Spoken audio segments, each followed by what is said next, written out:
Hello guys, it's me Benchamin and welcome back. Lockdown ഒക്കെ ആയിട്ട് എല്ലാവരും ഇങ്ങനെ വീട്ടിൽ പോസ്റ്റ് അടിച്ചിരിക്കുമായിരിക്കും അല്ലേ? അപ്പോൾ പിന്നെ വീഡിയോ സ്കിപ്പ് ചെയ്യാതെ മുഴുവനായിട്ടും കാണാനുള്ള സമയമൊക്കെ എല്ലാവർക്കും കാണും. പ്രത്യേകിച്ച് എടുത്തു പറയേണ്ട ആവശ്യമില്ലല്ലോ. ഡബിൾ മാസ്ക് എന്താണ് ഡബിൾ മാസ്ക്? ഡബിൾ മാസ്കിൻ്റെ അഡ്വാൻറ്റേജ് എന്തൊക്കെയാണ്? ഇത് കൂടുതൽ സജസ്റ്റ് ചെയ്യാനുള്ള കാരണങ്ങൾ എന്തൊക്കെയാണ്? ഇങ്ങനെയുള്ള കാര്യങ്ങളൊക്കെയാണ് നമ്മൾ ഈ ഒരു വീഡിയോയിൽ ചർച്ച ചെയ്യാൻ പോകുന്നത്. അപ്പം നിങ്ങൾക്ക് വളരെ സിമ്പിളായിട്ടുള്ള രീതിയിൽ ഞാൻ ഇത് എക്സ്പ്ലെയിൻ ചെയ്ത് തരുന്നതായിരിക്കും. സോ വീഡിയോ സ്കിപ്പ് ചെയ്യാതെ ഉറപ്പായിട്ടും മുഴുവനായി ഇതിനെ കാണാൻ ശ്രദ്ധിക്കുക, കാരണം ഇത് ഉപകാരപ്പെട്ടിരിക്കും.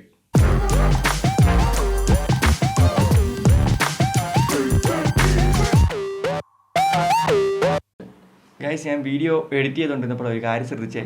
ഈ മെഴുകുതിരി നമ്മൾ വീഡിയോക്കകത്ത് ഉപയോഗിച്ചിരിക്കുന്ന ഈ മെഴുകുതിരി കേടാൻ ചാൻസ് ഉള്ള കാരണം ഞാൻ വീഡിയോ എടുത്തപ്പോൾ ഫാൻ ഇട്ടിട്ടില്ലായിരുന്നു. അതായത് നല്ല രീതി വേർത്തൊഴുകിയാണ് ആ വീഡിയോ ചെയ്തേക്കുന്നത്. വേറെ ഒന്നും വിചാരിക്കല്ലേ, ഒന്ന് അഡ്ജസ്റ്റ് ചെയ്തേക്കണം. അടുത്ത വീഡിയോ സെറ്റ് ആക്കാം. So back to the video. First of all, എന്താണ് ഡബിൾ മാസ്ക്? നമ്മൾ സാധാരണയായിട്ട് N95 cloth mask, surgical mask പോലെയുള്ള മാസ്കുകളാണ് ഉപയോഗിക്കാറുള്ളത് അല്ലേ? പക്ഷേ ഡബിൾ മാസ്കിൽ നമ്മൾ ഇങ്ങനെയുള്ള രണ്ട് മാസ്കുകളാണ് യൂസ് ചെയ്യാറുള്ളത്. വളരെ സിമ്പിൾ ആയിട്ട് ഞാൻ പറഞ്ഞുതരാം. ഫസ്റ്റ് നമ്മൾ ഒരു സർജിക്കൽ മാസ്ക് എടുക്കുക. ഓക്കെ, അതിങ്ങനെ വെയർ ചെയ്തതിന് ശേഷം രണ്ടാമതായിട്ട് ഒരു ക്ലോത്ത് മാസ്ക്.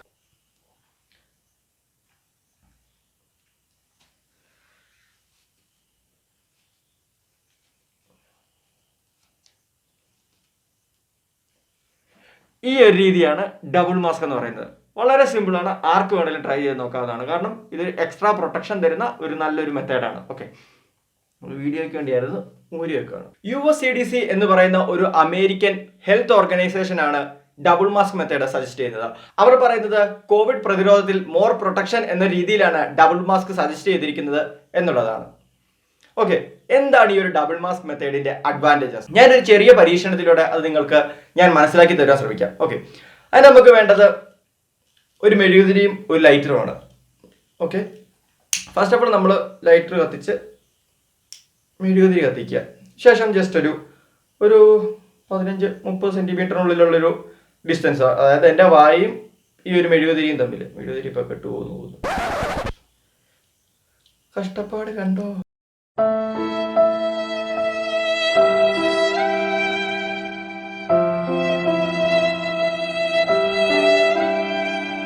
നമ്മൾ ജസ്റ്റ് ഒരു 15-30 സെൻറ്റിമീറ്റർ ഡിസ്റ്റൻസ് നമ്മുടെ മൗത്തും മെഴുകുതിരിയും തമ്മിൽ ജസ്റ്റ് ഒന്ന് ഊതിക്കെടുത്തുക.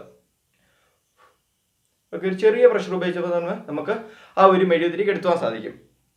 ദെൻ നമ്മൾ ഒരു ഫസ്റ്റ്, അതായത് നമ്മൾ നോർമലായിട്ട് എങ്ങനെയാണോ ഒരു മാസ്ക് യൂസ് ചെയ്യുന്നു. ഓക്കെ, ഒരു മാസ്ക് യൂസ് ചെയ്തതിന് ശേഷം എഗെയിൻ നമ്മൾ ഈ മെഴുകുതിരി എടുത്ത് ലൈറ്റർ വെച്ച് കത്തിച്ച് എല്ലാം പ്രോപ്പറായിട്ട് വെച്ചതിന് ശേഷം ഇങ്ങനെ ഉണ്ടോ, സ്റ്റിൽ നമുക്കത് ഊതിക്കെടുത്താൻ സാധിക്കും. ഓക്കെ, ഇനിയിപ്പോൾ നമ്മൾ അടുത്ത മാസ്ക് എടുത്ത് വെക്കുക, അതായത് നമ്മുടെ ഡബിൾ മാസ്കിങ്. ഓക്കെ, നമ്മൾ 2 മാസ്ക് ചെയ്തിട്ടുണ്ട്, അതായത് നമ്മുടെ ഡബിൾ മാസ്ക് ചെയ്തിട്ടുണ്ട്. ഇതിന് ശേഷം നമ്മൾ അടുത്തായിട്ട് ചെയ്യേണ്ടത് പിന്നെയും മെഴുകുതിരി ലൈറ്ററും എടുത്ത് മെഴുകുതിരി കത്തിച്ചിട്ട് ജസ്റ്റ് എല്ലാം പ്രോപ്പറായിട്ട് വെച്ചിട്ട് ഒന്ന് ഊതുക.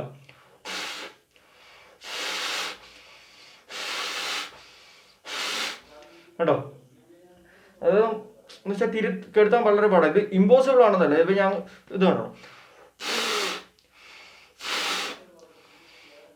ഇച്ചിരി കൂടെ ഓക്കെ, ഇച്ചിരി കൂടെ ഡിസ്റ്റൻസ് കുറച്ച് കഴിഞ്ഞാൽ ആണെങ്കിൽ നമുക്ക് കെടുത്താനും സാധിക്കും. പക്ഷേ കാരണം ഇത് ബ്രീത്തബിൾ ആയിട്ടുള്ള മെറ്റീരിയലാണ്. ഇതിപ്പം ഒട്ടും എയർ വെളിയിലോട്ട് പോകുന്നില്ലെങ്കിൽ എന്താണ് നമുക്ക് ബ്രീത്ത് ചെയ്യാൻ പറ്റിയല്ല. സോ ഇത് ചെറിയൊരു എയർ പാസേജ് ഉള്ള കാരണം തന്നെ നമ്മൾ ഡിസ്റ്റൻസ് കുറച്ച് ഇച്ചിരി കൂടെ പ്രഷറിൽ ഊതുകയാണെങ്കിൽ ഉറപ്പായിട്ടും ആ തിരികെടും. ഇനിയിപ്പം അതിൻ്റെ താഴെ വന്നിട്ട് തിരികെടുന്നുണ്ടെന്നും പറഞ്ഞ് കമൻറ്റ് ചെയ്യാൻ ആരും വരണ്ട. അതിന് വേണ്ടിയാണ് ഞാൻ ഈ കാര്യം പറഞ്ഞത്. ഓക്കെ, കമൻറ്റ് ചെയ്യാനുള്ള കാര്യങ്ങളൊക്കെ ഞാൻ വേറെ പറയുന്നുണ്ട്, അപ്പം അതിനുവേണ്ടി ഒന്ന് വെയിറ്റ് ചെയ്യും. അപ്പം എന്താണ്, നമ്മൾ കൂടുതൽ പ്രഷർ ഉപയോഗിച്ചാൽ മാത്രമേ നമുക്ക് ആ ഒരു തിരികെടുത്താൻ സാധിക്കുന്നുള്ളൂ. നിങ്ങളപ്പം ചിന്തിക്കുന്ന ഒരു കാര്യമായിരിക്കും, നമ്മളപ്പോൾ കൂടുതൽ പ്രഷറിൽ സംസാരിച്ചു കഴിഞ്ഞാൽ എന്താണ് ഈ ഒരു ഡബിൾ മാസ്ക് പ്രൊട്ടക്ഷൻ്റെയും അപ്പുറത്തോട്ട്, അതായത് ഈ ഒരു പ്രൊട്ടക്ഷൻ ഡബിൾ മാസ്കിങ് മെത്തേഡിന് കാര്യമില്ലല്ലോ എന്ന്. നമ്മൾ കൂടുതൽ പ്രഷറിൽ സംസാരിച്ചു കഴിഞ്ഞാൽ ഈ ഒരു എയർ വെളിയിലോട്ട് പോവുകയും അതിനുള്ള ചാൻസ് കൂടുതലല്ലേ, അല്ലെങ്കിൽ എന്താണ് വൈറസ് സ്പ്രെഡ് ആവാനുള്ള ചാൻസ് ഉണ്ടല്ലോ എന്ന് നിങ്ങളിപ്പോൾ വിചാരിക്കുന്നുണ്ടായിരിക്കും. പക്ഷെ അപ്പം എനിക്ക് നിങ്ങളോട് പറയാനുള്ള കാര്യം എന്താണെന്ന് വെച്ച് കഴിഞ്ഞാൽ നമ്മൾ ഊതുമ്പോൾ ഉണ്ടാകുന്ന അത്രയും പ്രഷർ നമ്മൾ സംസാരിക്കുമ്പോൾ ഒരു കാരണവശാലും വരുന്നില്ല. അതിൻ്റെ ഒരു ഉദാഹരണം പറയുകയാണെങ്കിൽ നിങ്ങൾ ജസ്റ്റ് നിങ്ങളുടെ കൈ എടുത്ത് നിങ്ങളുടെ വായുടെ ഫ്രണ്ടിൽ വെച്ചതിന് ശേഷം കയ്യിലേക്ക് ജസ്റ്റ് ഒന്ന് ഊതുക. ഇങ്ങനെ അതായത് ഒരു മെഴുകുതിരി കെടുത്താൻ ഉപയോഗിക്കുന്ന ഒരു ഹോഴ്സിൽ നിങ്ങൾ ജസ്റ്റ് ഒന്ന് ഊതുക. അപ്പോൾ നിങ്ങളുടെ കയ്യിൽ നിങ്ങൾക്ക് ഒരു പ്രഷർ ഫീൽ ചെയ്യുന്നില്ലേ? ഫീൽ ചെയ്തല്ലോ, ഒന്നുകൂടെ ഒന്ന് ഊതി മനസ്സിലാക്കുക. ഓക്കെ, ഇതിന് ശേഷം നിങ്ങൾ അതേ ഡിസ്റ്റൻസ് നിങ്ങളുടെ കൈ വെച്ചിട്ട് നിങ്ങൾ ജസ്റ്റ് ഒന്ന് സംസാരിച്ച് നോക്കി. എന്ന് വെച്ചാൽ കയ്യെ നോക്കിയിട്ട് സംസാരിച്ച് നോക്ക്. ഹലോ ഗായ്സ്, ഹലോ, സബ്സ്ക്രൈബ് ചെയ്യൂ ഗായ്സ്. അപ്പോൾ മനസ്സിലായില്ലേ? അതായത് പ്രഷർ കുറവാണ്. അതായത് നമ്മൾ സംസാരിക്കുമ്പോൾ നമ്മൾ ഊതുമ്പോൾ ഉണ്ടാകുന്ന പ്രഷറിന്റെ 1/4 പോലും നമ്മൾ സംസാരിക്കുമ്പോൾ വെളിയിലേക്ക് വരുന്നില്ല. പിന്നെ ഒരു കാര്യം, നിങ്ങൾ ഈ ഒരു പരീക്ഷണം നിങ്ങളിപ്പോൾ ചെയ്ത് നോക്കിയിട്ടുണ്ടെങ്കിൽ, അതായത് നിങ്ങളിപ്പോൾ നിങ്ങളുടെ കയ്യിൽ നോക്കി സംസാരിക്കുകയോ ഊതുകയോ ഒക്കെ ചെയ്തിട്ടുണ്ടെങ്കിൽ ഉറപ്പായിട്ടും കയ്യ് സാനിറ്റൈസ് ചെയ്യണം. ഈ ഒരു കാലഘട്ടത്തിൽ ഇതൊക്കെ ചെയ്തില്ലെങ്കിൽ പണി വരുന്നത് നമുക്ക് തന്നെയായിരിക്കും. ഓക്കെ, പ്രോപ്പറായിട്ട് സാനിറ്റൈസ് ചെയ്യണം. അപ്പോൾ നിങ്ങൾക്ക് ആ ഒരു കാര്യങ്ങളെല്ലാം മനസ്സിലായിട്ടുണ്ടായിരിക്കും എന്ന് വിചാരിക്കുന്നു. അതായത് ഈ ഒരു ഡബിൾ മാസ്ക് മെത്തേഡിന്റെ ഏറ്റവും വലിയ അഡ്വാൻറ്റേജ് എന്താണെന്ന് വെച്ചാൽ, ഇൻ കേസ് ഇപ്പം ഈ ഒരു ഫസ്റ്റ് ലെയർ ഓഫ് പ്രൊട്ടക്ഷൻ എന്തെങ്കിലും ഡാമേജോ അല്ലെങ്കിൽ ഇതിൽ ചെറിയ ചെറിയ ഹോളുകൾ ഉണ്ടായിരിക്കാം. ഉണ്ട്.